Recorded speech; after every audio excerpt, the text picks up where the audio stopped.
Bien, bienvenue, bonsoir à tous et bienvenue à cette conférence organisée par la médiathèque de Toulouse José Cabanis ainsi que la librairie Priva. Donc nous avons le privilège de recevoir ce soir Christophe André, bonsoir. Bonsoir. Petit rappel, vous êtes médecin psychiatre à l'hôpital Sainte-Anne à Paris. Est-ce que tout le monde nous entend tout d'abord ? Impeccable. Vous avez déjà écrit de nombreux ouvrages qui ont été des succès en France et à l'étranger, comme par exemple Imparfait, libre et heureux, Les états d'âme ou encore Psychologie de la peur. Et votre nouvel ouvrage intitulé Et n'oublie pas d'être heureux aux éditions Odile Jacob est une sorte d'abécédaire de psychologie positive afin de nous aider à apprendre à vivre heureux. Alors si vous êtes d'accord, on va faire d'abord quelques échanges sur des questions de définition et de présentation. Puis après, on passera également la parole à la salle pour des questions-réponses. Et peut-être quelques éléments de définition. Tout d'abord, si vous êtes d'accord, Christophe André, d'abord, c'est quoi être heureux ? Alors, si je peux juste saluer tout le monde et m'excuser de mon retard avant de me lancer dans les définitions. Voilà, donc je vous salue et je vous prie de m'excuser pour mon retard. Le TGV était à l'heure et il s'est arrêté à 50 mètres des voies parce qu'il y avait beaucoup de trafic, 50 mètres des quais, enfin vous devez avoir l'habitude. Alors, la définition du bonheur, évidemment, il y en a énormément, comme dès qu'il s'agit de définition en matière de psychologie ou de sciences humaines. Il y a une définition que j'aime beaucoup, une manière en tout cas de définir le bonheur que j'aime beaucoup, qui est de le considérer comme la prise de conscience des moments agréables, des moments de bien-être. Et c'est une définition qui nous permet de réaliser 2-3 points capitaux. D'abord, qu'effectivement, le bien-être ne suffit pas à nous rendre heureux. Parfois, on dit des gens qu'ils ont tout pour être heureux. Ils sont dans le bien-être matériel, familial, démocratique, tout ce qu'on peut imaginer, mais ils ne se sentent pas heureux. Le bien-être ne suffit pas à nous rendre heureux pour tout un tas de raisons, et peut-être que la plus simple, que la plus importante, c'est parce que nous n'en sommes pas conscients. Nous ne sommes pas conscients fréquemment des chances qu'il y a à être vivant, à vivre en démocratie, à pouvoir disposer de nourriture, d'eau, d'électricité, avoir des amis autour de nous. Et donc, on pourrait dire que le bonheur, ce sont tous ces instants de bien-être. Le bien-être, c'est une donnée animale. Le bien-être peut venir du fait que nous mangeons des bonnes choses, que nous sommes avec des gens que nous aimons, que nous sommes dans des endroits que nous aimons également. Mais si nous ne sommes pas conscients des chances que nous vivons à cet instant, si tout en mangeant ces bonnes choses avec des amis dans des beaux endroits, nous pensons à nos soucis, aux choses à faire demain, nous ne sommes pas heureux, nous sommes dans du bien-être. C'est sûr que c'est mieux que de manger des choses très mauvaises avec des gens très antipathiques dans des endroits très moches, mais ça n'est pas du bonheur. Le bonheur, c'est ce moment où tout à coup je prends conscience et je transcende ce simple sentiment de bien-être, ce simple ressenti de bien-être, en un sentiment beaucoup plus fort. Et alors on sait que l'acte de conscience d'ailleurs permet de mieux mémoriser les instants agréables que nous vivons, permet sans doute de les diffuser beaucoup plus largement dans tout notre cerveau, d'activer davantage de voies neurales. Donc voilà, une réponse très longue à une question simple, mais c'est toujours comme ça avec les psys. Soit ils ne répondent pas, soit ils vous regardent comme ça. Je préfère qu'on vous réponde. Soit ils vous disent « mais pourquoi vous me posez cette question ? Pourquoi ça vous intéresse tant ?» Soit ils en ont pour 3 plombes. C'est ce que je viens de faire. D'accord. Alors, votre ouvrage s'intitule Abécédaire de la psychologie positive. Ça, c'est le sous-titre, évidemment. Mais peut-être que vous pourriez également nous expliquer ce que c'est que la psychologie positive. Oui, ça c'est quelque chose d'assez nouveau et d'assez important pour nous. C'est une façon de faire de la psychologie qui est tournée vers le développement de nos forces, de nos capacités à savourer l'existence, à faire face à la difficulté. Alors ça ne veut pas dire que la psychologie qui a précédé l'apparition de la psychologie positive était une psychologie négative, mais c'est un peu ça quand même. C'est-à-dire que pendant très longtemps, au moins dans le monde de la psychothérapie, c'est vrai que la psychologie, ça recouvre beaucoup de choses. Ça peut être la psychologie scolaire, etc. Donc on n'est pas forcément dans le négatif, mais dans le monde de la psychothérapie, donc cette démarche psychologique qui consiste à essayer d'aider les personnes en difficulté ou en souffrance, dans ce monde, donc, on était plutôt sur un registre d'intérêt pour ce qui n'allait pas. On se penchait sur les difficultés avec les personnes qui venaient nous voir et on essayait de les aider à résoudre ces difficultés, à diminuer le niveau d'anxiété, de dépression, de dépendance et autres difficultés. Et on négligeait sans doute un petit peu le fait, par ailleurs, en complément ou de manière successives aux efforts pour diminuer les symptômes, on négligeait sans doute un petit peu le fait de les aider à profiter de la vie, de les aider à savourer leur existence, de les aider à construire des relations agréables, positives avec les personnes de leur entourage. Et l'idée, au fond, de la psychologie positive a émergé quand on a compris que nous passions à côté de la moitié du boulot, que nous faisions une moitié importante du travail qui était de résoudre les difficultés, d'alléger les symptômes, mais que nous étions en train d'oublier. Une autre moitié très importante, c'était d'aider la personne à rester en bonne santé. C'est pour ça d'ailleurs que donc, tout ce courant de la psychologie positive qui désigne l'ensemble des efforts et des exercices proposés aux personnes qui participent au programme pour développer justement leur solidité intérieure, leur équilibre intérieur. L'ensemble de ces exercices est utilisé dans ce qu'on appelle la prévention des rechutes. Quand nous avons testé ces programmes à Sainte-Anne pendant plusieurs années, on ne proposait pas les groupes de psychologie positive aux personnes qui étaient enfoncés dans la dépression, dans les attaques de panique ou dans la dépendance à telle ou telle substance, parce que ça n'était pas le moment. Là, il fallait les soigner avec nos médicaments ou avec nos psychothérapies. Mais on leur proposait, une fois qu'elles étaient guéries, pour qu'elles ne rechutent pas tout au long de leur vie, comme on le fait souvent, malheureusement, face à ces problèmes. C'est une sorte de service après-vente. Si vous voulez, oui. Mais c'est un peu ça, c'est-à-dire que ça ne s'oppose pas à la manière habituelle de faire de la psychothérapie, ça la complète. Donc ce sont deux visions de la même personne dans deux optiques différentes. D'accord, je vais essayer de comprendre ce que vous êtes en train de me dire. Deux visions de la même optique dans une personne différente. D'accord. Là, votre ouvrage, on est sur un exercice de style assez original, puisqu'on parle d'un abécédaire. J'avais envie de vous demander pourquoi un abécédaire, finalement.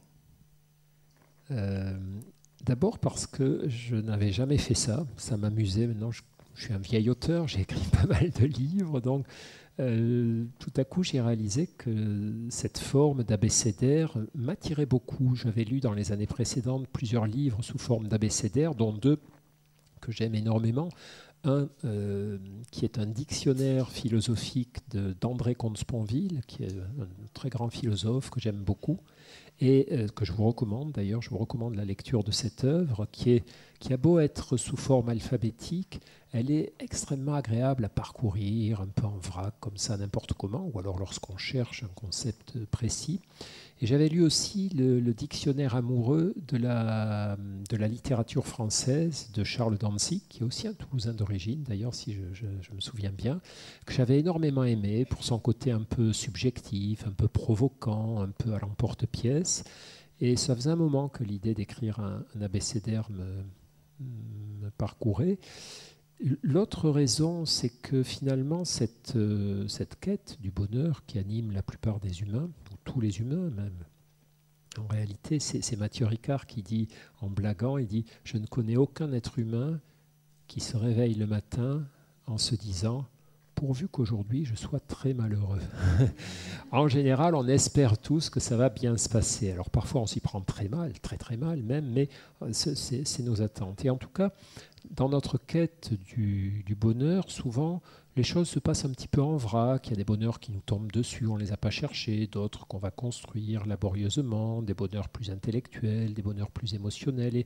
Et c'est ce côté un peu désordonné, un peu partant dans tous les sens, mais finalement s'inscrivant dans une histoire cohérente que j'ai voulu rendre au travers de l'abécédaire. Et je suis très content de ce bouquin, d'abord parce qu'il a été très simple à écrire. Évidemment, vous savez, quand vous êtes auteur, vous cherchez toujours le meilleur plan possible. Et qu'est-ce que je vais mettre en premier, puis en second, dans ce chapitre, je vais le reculer, je vais l'avancer. L'abécédaire, c'est impeccable. Vous listez les mots-clés et puis vous agencez ça. Et c'est vraiment une structure de livre aussi simple que possible. Alors, ce qui est intéressant, comme vous dites, sur ces mots-clés, c'est qu'il y en a des très très simples, assez classiques, sur lesquels vous avez des déclinaisons. Des mots un peu plus compliqués, comme par exemple le mot ataraxie, que personnellement je ne connaissais pas avant d'ouvrir votre ouvrage. On revient peut-être sur ce mot, ataraxie, ça veut dire quoi ? L'ataraxie, c'est l'absence d'agitation émotionnelle. Alors, les médecins connaissent bien l'ataraxie parce qu'il y a un laboratoire qui a eu l'idée de génie de commercialiser un médicament qui s'appelait Atarax, qui s'appelle toujours Atarax et dont on sait tous qu'il est un calmant, un pacifiant émotionnel. C'est un terme philosophique au départ, hein, c'est un terme grec qui désigne voilà, le fait d'avoir réussi à atteindre intérieurement un équilibre émotionnel très apaisant et assez agréable finalement. Un autre mot assez facile, en tout cas logique ici, c'est le Stade Toulousain, que je ne m'attendais pas à trouver dans votre ouvrage. Oui, ben oui, après moi, c'est pas un problème, mais j'ai la nostalgie de tous les exilés, entre guillemets. Moi, j'ai grandi, j'ai vécu l'essentiel de ma jeunesse à Toulouse, même si je suis né à Montpellier, je suis arrivé ici assez tôt, j'ai passé toutes mes études de médecine, notamment dans cette ville, et donc j'ai une somme de bons souvenirs extraordinaires, j'ai encore beaucoup d'amis, de la famille. Et j'ai toujours aimé le Stade Toulousain. Donc actuellement, c'est un peu compliqué, un peu compliqué pour eux. D'ailleurs, demain soir, on va bavarder de ça à la salle, je ne sais pas comment elle s'appelle, une grande salle à la Beige, voilà, avec William Servat, ouais, l'entraîneur des avants. Mais j'ai tenu oui, à ce qu'il y ait cette petite entrée Stade Toulousain. Je crois que c'est le moment de leur offrir le livre quand même. Oui, oui, oui. Oui, je pense que ça pourrait leur être utile. Alors, il y a un mot que j'ai recherché, évidemment, comme peut-être toute personne. Je suis allé à la lettre S et j'ai cherché le mot sexe. Ah, vous êtes un psy, donc normalement, on devrait avoir des kilos et des kilos. Et puis, pas du tout. Enfin, vous avez fait le minimum syndical entre nous là-dessus. Absolument. Et même pour vous dire la vérité, je ne l'avais pas mis au début. Et c'est mon directeur littéraire qui m'a dit « Attends, Christophe, il y a un souci. Pourquoi tu ne parles pas de sexe ?» Et j'ai dit, ouais, c'est un acte manqué. Même les psys ont leur zone d'ombre. Il y a beaucoup de choses dont je ne parle pas. Sans doute que ce sont les choses les plus intimes. Ma femme m'a fait remarquer aussi que je ne parlais jamais d'elle dans mes livres, alors qu'elle est quand même une source importante de bonheur pour moi. J'espère que la réciproque est vraie aussi. Oui, je pense que c'est une question de pudeur, d'embarras, et le sentiment aussi que je n'avais pas de choses novatrices à raconter dans ce domaine. J'ai l'impression que dans d'autres domaines tournant sur le bonheur, ce que je pouvais dire était plus contributif. Là, je me suis dit, mais au fond, on n'écrit pas pour rajouter des pages, on écrit quand on a l'impression que vraiment on a un truc un peu différent du discours habituel, ambiant à écrire. Et là, ben non. Alors ne me demandez pas pourquoi, on n'est pas là pour rentrer dans vous avez fait au sexe, mais effectivement, oui, vous avez absolument raison. Vous avez fait plus long sur... excusez-moi, oui. Vous l'avez remarqué alors, hein, vous tout de suite. Ah oui, mais je suis journaliste, c'est mon métier. J'ai remarqué que vous avez fait plus long sur coloscopie que sur sexe, oui, pour tout vous dire. Avec des dessins. Ouais. Alors ça, excellent. Ça, je l'ai jamais fait. Celle-là, on me l'avait jamais faite. C'est parce que, alors, j'ai trouvé cette étude. Il y a une étude. Bon, la coloscopie, c'est pas un truc très drôle. Hein, on vous met un tuyau, on regarde dans votre derrière, etc. Bon, c'est pas hyper sexy, ça rend pas hyper heureux. Mais en général. Le seul psychologue qui a obtenu le prix Nobel, c'était un prix Nobel d'économie, mais c'est le seul psychologue à ce jour qui a obtenu un prix Nobel, qui s'appelle Daniel Kahneman, qui est un Américain, avant de s'intéresser aux phénomènes émotionnels qui régissent la vie économique, s'était intéressé à tout un tas de recherches, et notamment la manière dont on se positionnait face à la douleur. Il avait fait des tas d'études assez intéressantes sur ce dont se souvenaient les gens après une expérience médicale désagréable, un truc qui fait très mal. Et il avait montré, entre autres, que finalement, ce dont on se souvient le mieux, ou le plus, ou en tout cas la manière dont on emmagasine l'événement dans notre mémoire, c'est surtout ce qui s'est passé dans les derniers instants. Et donc il avait montré, c'est ce que je raconte dans cet article sur la coloscopie, qu'au fond, imaginez, alors c'était à l'époque où les coloscopies ne se faisaient pas sous anesthésie générale, hein, donc c'était plus compliqué qu'aujourd'hui. Et donc ça durait, je ne sais pas, 5, 10, 15 minutes, selon le talent du médecin, les besoins de l'examen. Et on enregistrait en temps réel la douleur des patients. Donc ils cotaient eux-mêmes la douleur. Et ce que montrait Kahneman, c'est qu'au fond, ce dont se souvenaient les gens à qui on avait fait une coloscopie sans anesthésie, c'est principalement ce qui s'était passé dans les derniers instants. C'est-à-dire que si au fond la douleur avait diminué en fin d'examen, eh bien ils gardaient le souvenir à long terme que ça n'avait pas été si terrible, même si avant ils avaient eu très mal. Par contre, s'ils n'avaient pas eu trop mal pendant tout l'examen et qu'à la fin on leur faisait un mal terrible, eh bien c'est ces dernières secondes qui les marquaient. Et ça sert à expliquer aussi beaucoup de la manière dont nous mémorisons nos expériences de vie. D'autres chercheurs avaient fait une étude sur ce dont on se souvient après avoir passé des vacances. Et effectivement, la tonalité générale de notre souvenir de 15 jours de vacances, par exemple, elle est à 90% dictée par les 48 dernières heures de ces vacances. Donc, c'est des travaux de recherche un peu fondamentaux, un peu scientifiques, mais le bouquin est un mélange de tout ça. Il y a des petits conseils, des petites anecdotes, des recherches un peu plus fondamentales, des définitions. On trouve un peu tout ça pêle-mêle. C'est assez agréable à feuilleter d'ailleurs, parce qu'on tombe sur des mots totalement inattendus, d'autres où on s'en attend un petit peu plus logiquement. On ne va pas refaire tous les mots. Hein. Là, le but, c'était d'en prendre quelques-uns choisis au hasard, entre guillemets. Ne riez pas. Simplement, juste une question pour terminer sur les mots. Est-ce qu'il y a un mot que vous n'avez pas pu ou pas voulu mettre dans cet abécédaire ? Il y a beaucoup de mots que je n'ai pas mis parce que ça commençait à être un trop gros livre. Et puis une fois de plus, quand j'avais l'impression au fond que je n'avais pas de choses drôles ou originales à raconter, je les ai écartés. Mais sincèrement, je ne me souviens pas d'avoir écarté délibérément un mot. Non, sérieusement, la question que vous m'avez posée tout à l'heure était la bonne. Hein. C'était le mot sexe, finalement, qui est le plus significatif, si on veut se lancer là-dedans. Mais non, là, je ne peux pas répondre mieux que ça à votre question. Bon. Juste une autre question. Votre premier ouvrage, grand public, La peur des autres, 1995, c'était il y a 20 ans. Qu'est-ce qui a changé dans votre vision du monde ou des gens depuis cet ouvrage de 95 ? Alors, il y a beaucoup de choses qui ont changé. D'abord, dans ma vie professionnelle, maintenant je suis un vieux médecin, un vieux psychiatre, et plus j'ai avancé dans mon boulot, plus je me suis intéressé à ce qu'on appelle la prévention des rechutes. C'est-à-dire après avoir commencé en soignant mes patients lorsqu'ils allaient mal, et notamment en soignant ces problèmes de troubles anxieux et de phobie, la peur des autres, ça a été le premier livre en français consacré à ces formes de timidité excessives, terribles, handicapantes, qu'on appelle les phobies sociales, des peurs très fortes du contact avec les autres personnes. Donc ce livre, coécrit avec un collègue de Sainte-Anne qui s'appelle Patrick Légeron, racontait un peu comment ça marchait, comment ça se soignait. Et donc, pendant très longtemps, j'ai soigné ce type de patients et d'autres encore. Et puis, au fur et à mesure que j'avançais, je continuais d'avoir des contacts avec les patients que nous avions soignés. Je voyais que certains d'entre eux continuaient d'aller bien, mais que certains autres rechutaient, ou s'ils ne rechutaient pas, ils retrouvaient des difficultés, ou ils n'arrivaient pas, malgré l'amélioration de leurs symptômes, à se sentir heureux, etc. Et c'est là que j'ai commencé à m'interroger davantage sur ces notions de construction, de psychologie positive, de prévention des rechutes. C'est là que j'ai commencé à m'intéresser chez mes patients à ce qu'on appelle l'estime de soi, à l'équilibre émotionnel. Et mes ouvrages successifs portent sur ces thèmes. Hein. Il y en a un sur la force des émotions, il y en a deux sur l'estime de soi, donc il y a tous ces ouvrages sur le bonheur, sur la psychologie positive.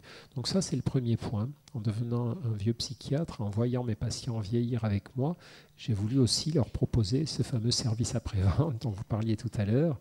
Puis l'autre point, alors peut-être plus personnel, c'est que je suis devenu père. J'ai 3 filles, et j'ai eu 3 filles, donc il y a maintenant un certain temps. Et ça a été le truc qui a le plus bouleversé ma vie, beaucoup plus que le mariage, par exemple. Alors ma femme n'aime pas quand je raconte ça, même si elle comprend pourquoi. Ça a bouleversé ma vie parce que tout à coup, je me suis senti responsable de l'image que je renvoyais à mes filles en tant que modèle. Nos enfants nous regardent, évidemment, ils nous regardent vivre, et c'est très important si on veut leur transmettre la capacité d'être heureux, d'avoir confiance en eux, de savoir affronter le quotidien, que nous le fassions nous-mêmes correctement, ou à peu près correctement. On fait des bêtises, évidemment, mais c'est comme dit Bobin, Christian Bobin, le poète, a cette très belle phrase, il dit « Les enfants, c'est pas si compliqué qu'on le croit, ils grandissent même à travers nos erreurs. » Et c'était vraiment très très juste. Donc on sait qu'on fait des erreurs, mais on fait quand même de notre mieux.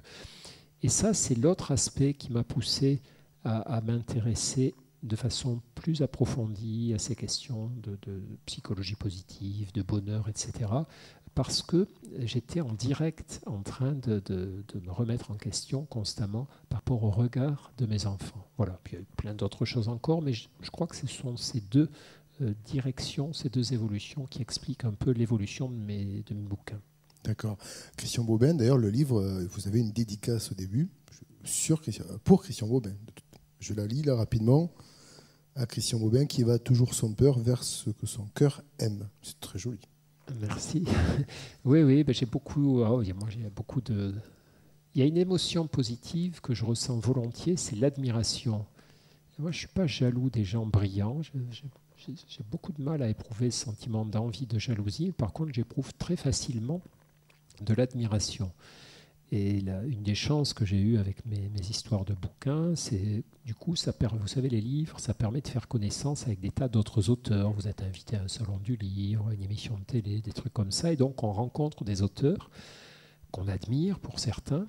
Et alors, dans certains cas, la rencontre est décevante. On s'aperçoit que cet auteur, qui est un grand auteur, qui écrit des livres merveilleux, n'est pas une personne humaine extrêmement attachante ou passionnante, ou n'est pas à la hauteur de son œuvre.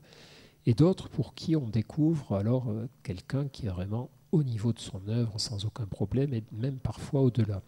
Et donc des gens comme André Comte-Sponville, Mathieu Ricard, Alexandre Jolien, Christian Bobin, que j'ai eu la chance de pouvoir rencontrer, donc on s'est bien entendu par la suite, sont des gens qui m'ont beaucoup marqué, à la fois par ce qu'ils ont écrit, mais aussi par les échanges que nous avons eus, par la manière dont j'ai pu les observer, vivre, etc.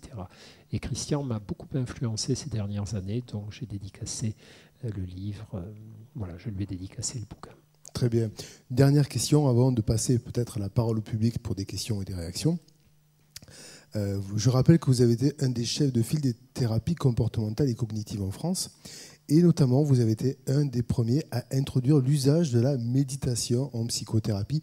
Alors, c'est quand même assez exotique, entre guillemets, la méditation en psychothérapie. Est-ce que c'était également pour travailler sur l'estime de soi et aider les gens à être plus heureux ? Pas directement. La méditation, c'est un outil, effectivement, qui au départ n'avait pas grand-chose à faire à l'hôpital. Moi, je travaille dans un service universitaire. Donc, quand j'ai annoncé que j'allais proposer de la méditation aux patients, il y a eu un tout petit peu de méfiance ou de frayeur même. Mes collègues, mes chefs de service savaient que je faisais toujours des trucs un peu particuliers avec les patients. J'amenais mes phobiques sociaux chanter dans le métro, etc., etc. On se baladait avec la braguette ouverte dans la rue pour ne pas avoir peur du regard des gens. Mais bon, mais voilà, enfin, la braguette ouverte est juste un bout de chemise, hein, s'il n'y avait rien de plus spécifique.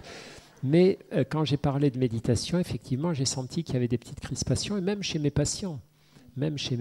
Puisque certains, on leur en a parlé une première fois, ils ne sont pas revenus, par exemple. Donc au début, je me souviens très bien que nous n'utilisions pas le mot méditation, nous parlions d'entraînement attentionnel. Ce que la méditation est d'une certaine façon. On apprend à poser son attention là où on le souhaite, dans l'instant présent, pour la méditation de pleine conscience, ou sur des sentiments de compassion, etc.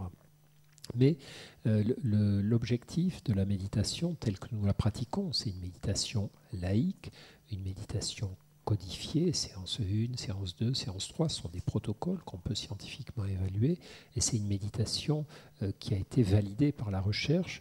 Ce type de méditation, au départ, n'est pas tellement destiné à obtenir un effet direct sur l'estime de soi, sur le bonheur ou quoi que ce soit, mais simplement à nous aider à mieux nous rendre présents à notre vie, dans ses dimensions agréables et désagréables. Donc, il y a un lien évidemment assez fort avec le bonheur, c'est que, au fond, plus on arrive à vivre notre vie au présent, plus on arrive à être attentif à ce qui se passe, même si c'est douloureux, même et surtout si c'est agréable, c'est-à-dire si c'est douloureux, souvent en étant présent à ce qui est douloureux de manière consciente, au lieu de vouloir à tout prix le fuir ou de se laisser aspirer, de s'y laisser noyer, on arrive à avoir un rapport juste à la douleur, c'est-à-dire qu'on est en rapport qu'avec le problème et pas avec le problème plus nos pensées sur le problème, qu'on n'aurait pas dû, que c'est notre faute, qu'on s'en sortira pas. Là, on s'inflige une double peine.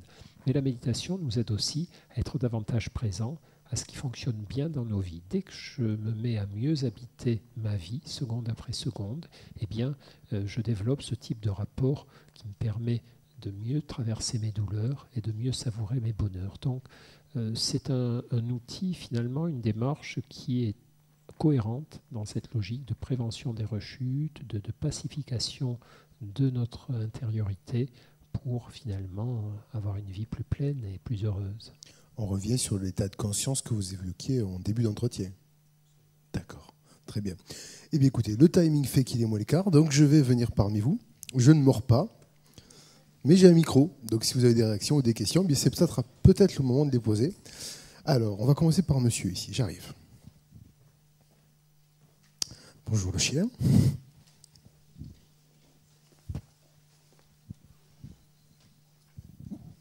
Oui, bonjour. J'ai beaucoup apprécié vos livres. Je les ai mis en pratique, j'ai fait beaucoup de progrès. Et là, je vais vous poser quelques questions. J'ai le droit à 7, à 1. D'accord. Bon, la principale, disons, octobre, c'est Octobre Rose, ce mois-ci. Au Capitole, une artiste a présenté 2 saints, il y a eu beaucoup de manifestations. Qu'est-ce que vous diriez, vous, à une dame qui va se faire opérer du sein, ou avant ou après? Quelle est votre attitude?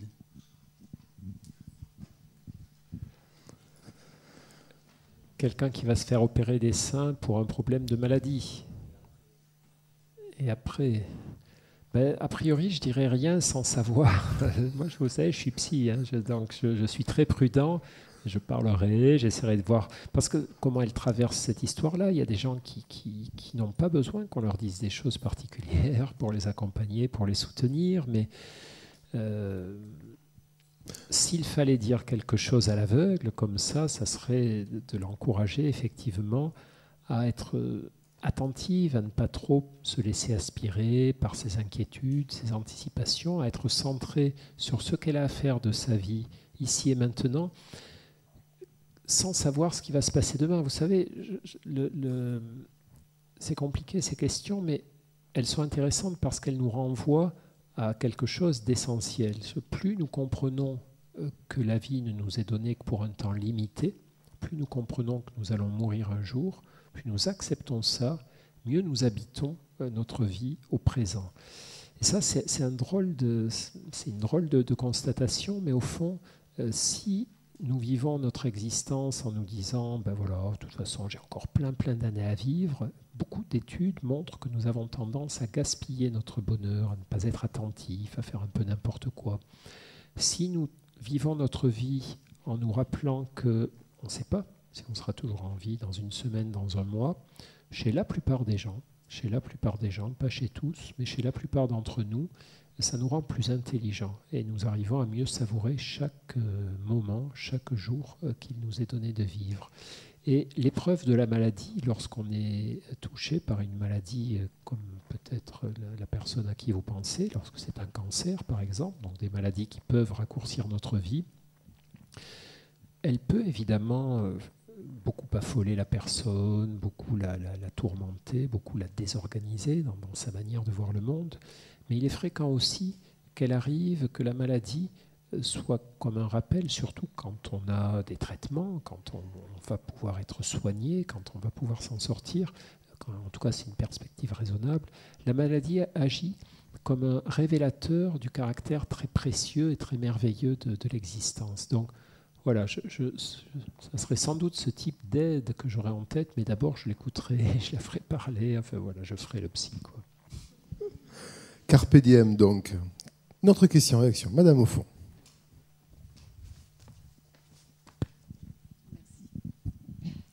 Oui, je suis ravie d'être là, un peu intimidée. Bon, ma question. La phrase « l'homme ne se connaît que s'il a souffert », je ne sais pas si vous êtes d'accord avec cette phrase. Et la question que je me suis toujours posée, c'est comment un psychiatre peut-il comprendre la souffrance d'un patient, à moins qu'il ne l'ait éprouvé lui-même ? Ok, 2 questions en fait, oui, oui. Alors la première phrase, l'homme ne se connaît qu'à la mesure de ce qu'il a souffert, enfin je ne sais plus trop comment vous l'avez formulé, ça c'est évidemment tout le courant nietzschéen, quoi. Nietzsche disait ça, mais beaucoup d'autres philosophes et d'autres penseurs considèrent effectivement que si nous n'avons pas rencontré la souffrance, la vraie souffrance, alors nous ne pouvons pas comprendre le bonheur. C'est assez logique parce qu'effectivement, une des difficultés que nous avons à être heureux est liée à un petit phénomène d'usure tout simple qui s'appelle l'habituation hédonique. L'habituation hédonique, c'est ce phénomène qui fait que lorsque dans notre vie, des sources de bonheur sont présentes de manière permanente, nous finissons par ne plus les voir. Elles finissent par ne plus nous toucher, jusqu'au moment où elles nous sont retirées. Le fait de vivre en démocratie, de pouvoir entendre, voir, d'avoir, de pouvoir respirer, etc., nous l'oublions. Le fait d'avoir de l'eau chaude tous les matins, ça ne nous procure plus de grand bonheur, jusqu'au jour où le cumulus ou le chauffe-eau tombe en panne. Là, après quelques douches à l'eau froide, la douche, après le passage du plombier à l'eau chaude, nous rend heureux quelque temps, et puis après on oublie à nouveau. Donc, il semble bien que notre cerveau soit une machine à s'habituer aux bonnes choses et que de temps en temps, le fait que ces bonnes choses nous soient retirées transitoirement nous ouvre les yeux et si nous accompagnons en tout cas cet effort, si nous y réfléchissons, puisse nous rendre plus intelligents. Et c'est en ce sens que les philosophes disent qu'au fond, si on n'a pas une dose suffisante d'adversité, eh bien on passe à côté de quelque chose. Ça a été confirmé par un certain nombre d'études. Alors vous savez, c'est des études assez compliquées à conduire, mais quelques-unes sont convaincantes, qui montrent qu'au fond, la capacité de résilience d'un individu, c'est-à-dire sa capacité à affronter la difficulté et à ne pas être abîmé par elle, à pouvoir repartir ensuite, retrouver le goût du bonheur, etc. Cette capacité de résilience, elle est corrélée à l'adversité sur le modèle d'une courbe en cloche, c'est-à-dire trop peu d'adversité, vivre de manière surprotégée, et trop d'adversité laisse un niveau de résilience assez bas. Le niveau optimum de résilience, il est récupéré par un niveau médian d'adversité. Autrement dit, rencontrer régulièrement des circonstances pas forcément faciles dans notre vie, mais sans qu'elles soient extrêmes, sans que ce soit des traumatismes violents, eh bien, l'air de rien, ça nous vaccine un petit peu contre cette tendance à l'habituation hédonique, cette tendance au fond à ne pas être conscient de ce qu'on disait tout à l'heure. La vie est précieuse, nous sommes des vénards. À cet instant précis, nous sommes tous des vénards, on est en vie, on est en démocratie, etc., etc. Et le deuxième point, j'ai tellement... Deuxième point, c'était est-ce que le docteur peut comprendre la souffrance s'il n'a pas lui-même déjà vécu. Désolé, je fais des réponses tellement longues que j'oublie la moitié de la question. C'est un très gros problème, ça, qui n'a pas été résolu clairement. Moi, je sais que j'ai souvent eu des patients persuadés que j'avais traversé les mêmes épreuves qu'eux, alors que ça n'était pas le cas. J'ai comme tout le monde, j'ai des difficultés psychologiques, et dans certains cas, effectivement, le patient que j'ai en face de moi, je le perçois comme un alter ego, mais dans d'autres cas, il y a des patients qui ont traversé des difficultés qui me sont étrangères ou très très lointaines. Et pourtant, il suffit d'avoir vu quelques centaines ou au moins une bonne centaine de patients présentant ce trouble pour savoir exactement, pour comprendre exactement de manière émotionnelle, avec beaucoup d'empathie, ce qu'ils ressentaient. Dans tous les cas, c'est quelque chose d'important pour les patients d'être face à un thérapeute qui est dans l'empathie. Alors parfois, effectivement, on voit bien que le thérapeute ne connaît pas, mais ce n'est pas parce que je n'ai pas connu telle ou telle difficulté que je ne peux pas accompagner correctement une personne, que je ne peux pas correctement l'aider. Sans doute que le fait de l'avoir connu et de l'avoir dépassé, si je n'ai pas fait le boulot sur moi, là ça va plutôt parasiter les choses, mais le fait d'avoir connu la même difficulté que mon patient et l'avoir ensuite dépassé, va créer une ambiance émotionnelle sans doute plus forte et perceptible par le patient. J'avais dirigé il y a 3-4 ans un livre qui s'appelle « Secrets de psy », qui est un livre collectif. J'avais demandé à 20-25 de mes collègues de faire un chapitre chacun, dans lequel je leur disais, voilà, j'aimerais bien que dans ce livre, chacun raconte des difficultés personnelles qu'il a surmontées, qu'il a traversées et surmontées. Donc pour certains, c'était des problèmes d'inhibition, de timidité. Pour d'autres, c'était un problème de toxicomanie. Pour d'autres, un problème de dépression.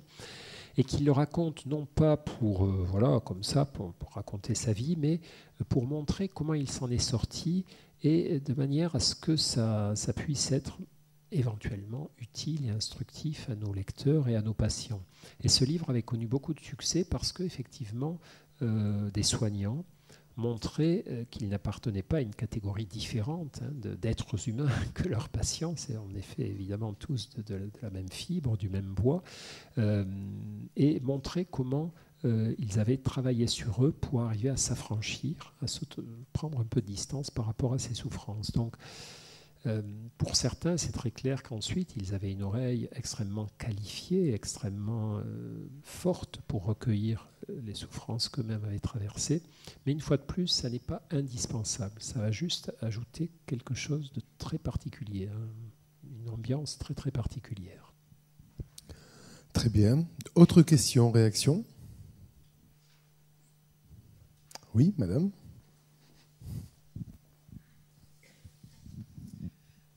D'abord, je voulais vous dire que j'ai eu l'impression d'avoir été choisie par ce titre qui était assez accrocheur.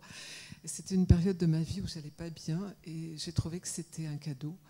Donc, je savourais chaque page. J'essayais de déguster. J'avais évalué le nombre de pages et je me disais, il faut qu'il me fasse longtemps ce livre.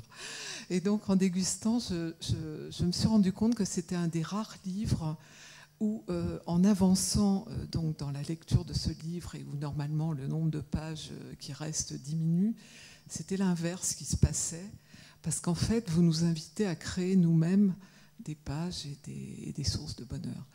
Et je voulais vous dire aussi que j'ai lu d'autres livres de vous et je trouve qu'il y a une amélioration. J'ai envie de dire que c'est votre meilleur livre, peut-être parce que c'est le petit dernier. Mais je trouve qu'on mesure aussi le chemin parcouru du professionnel que vous êtes, de l'expérience. Et surtout, je trouve que les livres écrits par des professionnels sont souvent assez difficiles à lire. Parce que soit ils ont l'inconvénient de jargonner, vous ne jargonnez pas, vous avez parlé de pudeur tout à l'heure, et je trouve que c'est un livre où il y a une subtilité à la fois dans l'implication et dans le fait de pouvoir y être totalement dans ce livre.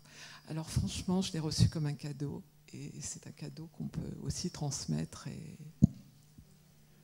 Merci beaucoup, c'est très gentil, je suis très touché, je ne sais pas trop quoi vous répondre, sinon en vous remerciant, et peut-être 2-3 points quand même, toujours moi je suis comme vous, il y a certains livres, dès le début, je sens que c'est tellement génial qu'il faut que j'y aille doucement. Et je me souviens, le premier bouquin comme ça, dans la lecture duquel je m'étais freiné volontairement, en me disant c'est trop bien, arrête-toi à la fin de chaque chapitre. C'était un bouquin de Milan Kundera, L'insoutenable légèreté de l'être. Dès le premier chapitre, j'ai arrêté ma lecture, je me suis dit stop, savoure ce que tu viens de faire. Et le dernier, c'est le dernier bouquin de Christian Bobin, L'homme joie. Voilà, et donc je suis très honoré, très touché que vous ayez ressenti ce phénomène en lisant mon livre. Sur l'évolution du style, c'est vrai que c'est important aussi que chacun de nous n'écrive pas toujours la même chose de la même façon. Donc, effectivement, mon style change. J'essaie de me faire plaisir à moi d'abord. Puis je comprends aussi comment, grâce à des dialogues avec des personnes comme vous qui ont une lecture attentive, je comprends comment une même idée formulée de manière un peu froide, sans chaleur, sans poésie, va être moins renversante, moins mobilisante que la même idée écrite d'une autre façon, avec un souci de mélodie dans la phrase, un souci de clarté, ou de donner des exemples précis. Et cet impact de la manière dont nous écrivons et dont nous transmettons nos idées peut bouger différemment nos lecteurs me passionne actuellement. Et c'est pour ça que j'ai des discussions avec des poètes comme Christian Bobin, c'est pour ça que j'observe attentivement leur œuvre. Par exemple, je considère Christian Bobin comme un très grand poète, évidemment, mais aussi comme un incroyable thaumaturge, comme un guérisseur, quelqu'un dont les écrits ont un pouvoir de guérison extrêmement fort. Donc, je vois que vous êtes aussi sensible à toute cette dimension dans la manière d'écrire, et merci beaucoup. Alors, rapidement, oui. Ça va être très court. J'ai oublié, il me semble avoir vu quelque part que vous alliez exercer sur Toulouse à mi-temps. Est-ce que je confonds mes désirs avec... Non, j'ai bien exercé sur Toulouse. J'ai passé mon internat à Toulouse, j'étais étudiant en médecine à Toulouse, et j'avais un cabinet rue aux Aisnes, même, pour vous donner l'adresse exacte. C'était du passé, donc. Hein. Très bien. Alors, madame, puis monsieur. Oui, bonsoir. Je voudrais savoir si vous êtes tout de suite venu à la thérapie comportementale et cognitive. Enfin, comment vous êtes venu en tant que psychiatre? Vous n'étiez pas forcé de prendre ce chemin-là. Donc, comment vous êtes arrivé à ça? Et si vous ne trouvez pas qu'il y a vraiment des similitudes entre ça et le bouddhisme, enfin la thérapie comportementale et cognitive et le bouddhisme? Alors, je suis venu à la thérapie comportementale parce que j'étais malheureux dans la psychiatrie de mon époque qui était très marquée par la psychanalyse lacanienne, qui est une approche très complexe, très intellectuelle, dans laquelle je ne me sentais pas à l'aise. Donc voilà, mais c'était ennuyeux parce qu'à l'époque, on était tous très influencés par ça. Mais moi, j'étais à deux doigts d'arrêter la psychiatrie, d'ailleurs. À un moment donné, je me disais, ben non, mais ce n'est pas un univers fait pour toi, finalement. Et donc, j'ai cherché d'autres approches, j'ai fait un peu d'hypnose, j'ai essayé de me former aux approches, aux thérapies familiales et systémiques, des choses comme ça. Et puis, finalement, j'ai rencontré le chemin de la thérapie comportementale. J'ai rencontré aussi ce que, avec le recul, j'appellerais une psychiatrie humaniste, avec un médecin qui est décédé aujourd'hui, qui s'appelait Lucien Millet, qui avait une façon de pratiquer la psychiatrie qui m'a beaucoup inspiré également.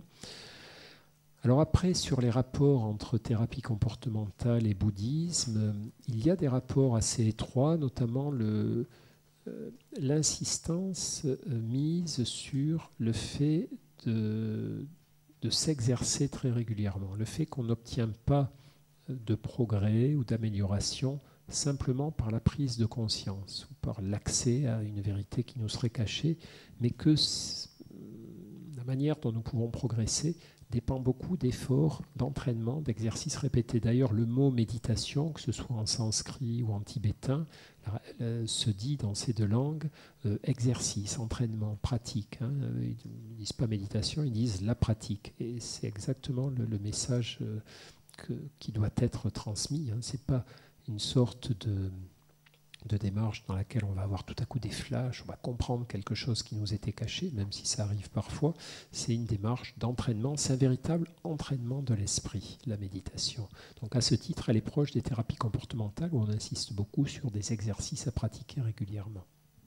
Est-ce qu'il n'y a pas également des similitudes sur la compréhension et l'appréhension du corps et de l'esprit? Parce qu'en Occident, on a toujours considéré que l'esprit était prévalait sur le corps, et en Orient, on est plutôt sur quelque chose d'un petit peu plus mixé ou confondu quelque part. Oui, alors là, ça va nous entraîner sur d'autres pistes. Effectivement, la méditation, en tout cas, une fois de plus, hein, la méditation, vous savez, c'est un univers. C'est-à-dire, c'est comme quand on dit la méditation, c'est comme quand on dit la psychothérapie. La psychothérapie, ça n'existe pas. Il y a des psychothérapies. Ça va effectivement de la psychanalyse lacanienne, quelque chose de très intellectuel, à des thérapies très basées sur le rapport au corps. Donc voilà, c'est toute une famille extrêmement vaste, au sein de laquelle figure une forme de méditation qu'on utilise actuellement beaucoup en médecine et en psychologie, qui s'appelle la pleine conscience. Mais il y a d'autres formes de méditation.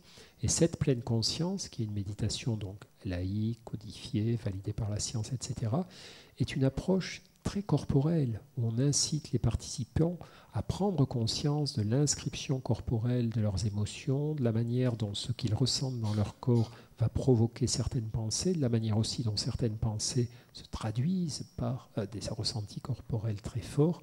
Donc, l'air de rien, la méditation, c'est vraiment une démarche psychocorporelle au sens plein, alors que dans l'usage que font souvent les Occidentaux du mot méditation, il y a quelque chose de plus intellectuel. La méditation romantique sur la vie, la mort, l'infini.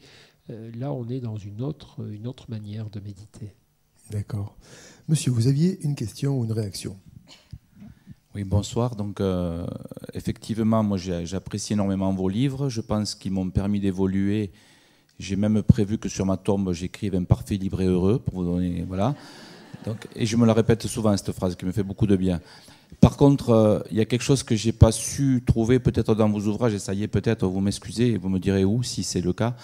Mais la chose que je trouve difficile à vivre et à gérer, c'est que bon, j'arrive à être mon meilleur ami, mais quand dans mon entourage, les gens que j'aime, je vois qu'ils n'y arrivent pas, ou qu'ils se font du mal, ou qu'ils sont quand même source de leur mal-être, j'avoue que bon, je ne suis pas docteur, donc je ne sais pas comment gérer. Je vois bien qu'il y a quelque chose qui ne va pas et qui pourrait améliorer. Et donc, comment gère-t-on cette situation pour accepter, enfin pas accepter, mais contourner cette difficulté d'arriver à être plutôt bien et de sentir autour de soi des gens qui ne sont pas bien, et par l'empathie et puis l'amour qu'on leur porte, savoir comment on peut gérer ça. Oui, ça c'est un vaste problème. Alors, pour votre pierre tombale, j'espère que ça ne sera pas une décision à prendre trop vite, de tout cœur. Après, oui, ce que vous soulevez, c'est un vrai problème. C'est-à-dire que lorsqu'on voit souffrir des gens autour de nous, les deux grandes questions que cela nous pose, c'est: est-ce que j'ai le droit d'être heureux malgré la souffrance des autres? Ça, c'est un débat fondamental sur la quête que nous pouvons avoir pour nous rapprocher du bonheur. C'est fondamental parce qu'effectivement, il y aura toujours de la souffrance autour de nous. D'abord, il y en aura toujours dans notre vie qui reviendra régulièrement. Et puis, il y aura toujours quelqu'un autour de nous qui va souffrir. Donc, ce serait une erreur de s'interdire d'être heureux tant que les autres souffrent. C'est simplement un constat qui nous impose un certain nombre de devoirs. D'abord, un devoir de sobriété, ne pas afficher, exposer, surexposer notre bonheur face à des gens qui souffrent, bien évidemment. Un devoir de réserve aussi, c'est pas parce qu'on est heureux qu'on peut se permettre d'inciter les gens à prendre la vie du bon côté, parce que s'ils le pouvaient, ils le feraient très certainement. Souvenez-vous de la petite phrase là que je vous disais de Mathieu Ricard: on ne souhaite jamais souffrir, aucun être humain ne souhaite souffrir. Après, il y a ce sont deux devoirs importants. Il y a un droit aussi, on a le droit d'être heureux, même s'il y a autour de nous des gens qui sont malheureux. On a le droit d'être heureux du moment qu'on l'est avec discrétion, sobriété, de manière généreuse aussi, qu'on essaie quand même d'aider le plus possible ces personnes, les personnes en général et les personnes qui souffrent en particulier.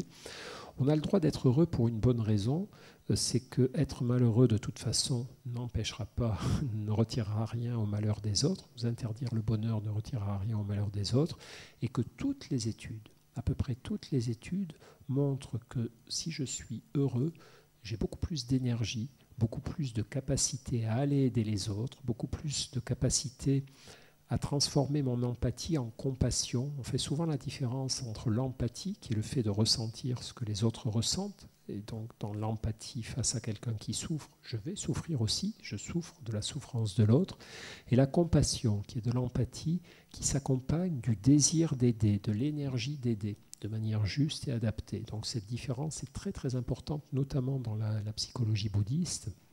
Et donc, pour répondre à la deuxième partie de votre question, qu'est-ce qu'on peut faire quand les gens ne sont pas réceptifs ou ne sont pas capables de s'aider eux-mêmes? Mais dans ces cas-là, souvent, il faut se résoudre à une simple présence. Et j'ai souvent l'habitude de dire, dans ces cas-là, on est impuissant, mais c'est important de rester présent. Souvent, on ne supporte pas d'être impuissant, on s'énerve contre les gens qui ne suivent pas nos conseils, ça nous fait tellement mal de les voir souffrir qu'on a un peu tendance à s'éloigner, à s'écarter ou à se confronter avec eux de manière un peu conflictuelle. Et cette capacité à être présent alors qu'on est impuissant à faire quoi que ce soit, mais rester dans la présence, rester dans l'écoute, rester dans le soutien, quelque chose, pour moi en tout cas dans ma vie, qui m'aura beaucoup aidé. Le jour où j'ai compris qu'il y avait des gens que je ne pouvais pas aider, mais je pouvais continuer de les aimer, continuer d'être à leur côté, et sans avoir de programme précis à leur proposer, en attendant qu'ils se remettent à me le demander, ou que je sente qu'ils étaient capables de l'appliquer.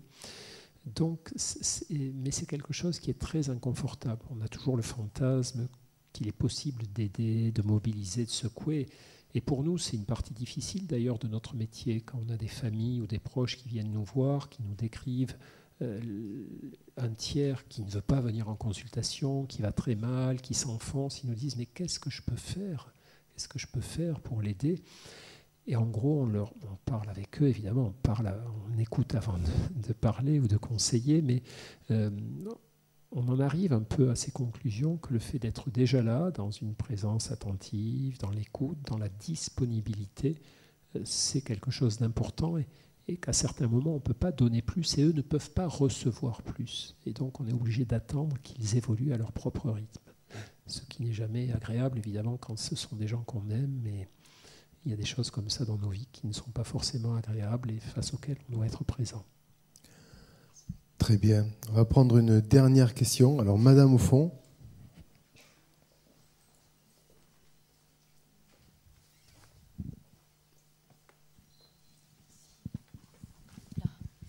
Merci. Bonjour. Alors, pour moi, c'est un véritable exercice d'affirmation de soi, de prendre le micro ou d'assertivité. Voilà. Alors, tout d'abord, je voulais dire que je viens de terminer un stage MBSR le 1er juillet et j'ai enchaîné sur votre livre, Méditer jour après jour.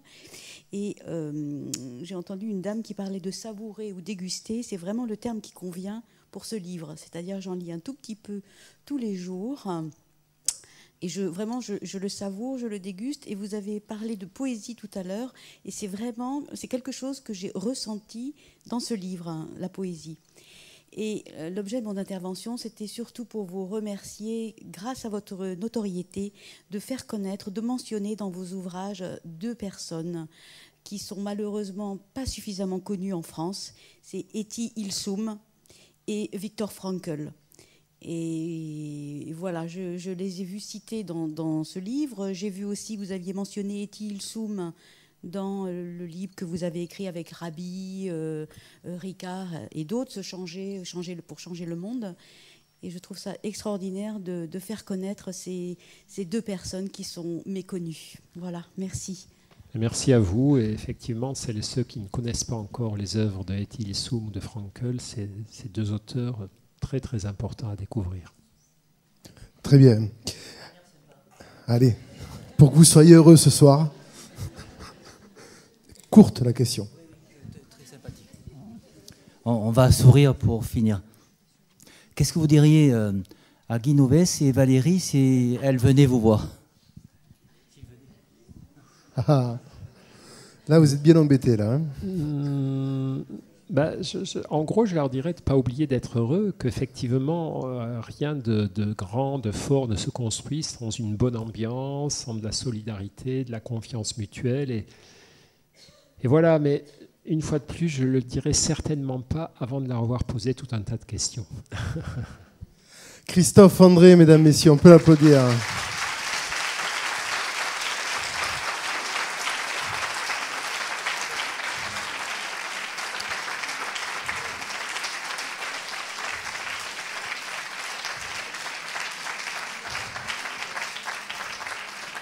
Alors, ce que je vous demanderai maintenant, si vous êtes d'accord, parce que vous savez qu'on est nombreux ce soir et qu'il y a des gens qui sont également dans la salle à côté qui attendent Christophe André, c'est de le laisser aller jusqu'à la table des dédicaces sans le prendre à partie telle une rockstar quand il va sortir tout à l'heure. Un petit peu d'ordre et d'organisation pour lui, s'il vous plaît, puis vous pourrez le retrouver, puisqu'il y a quand même un grand temps qui est prévu à la dédicace. Voilà, merci à vous tous, passez une bonne soirée, à bientôt. Merci beaucoup.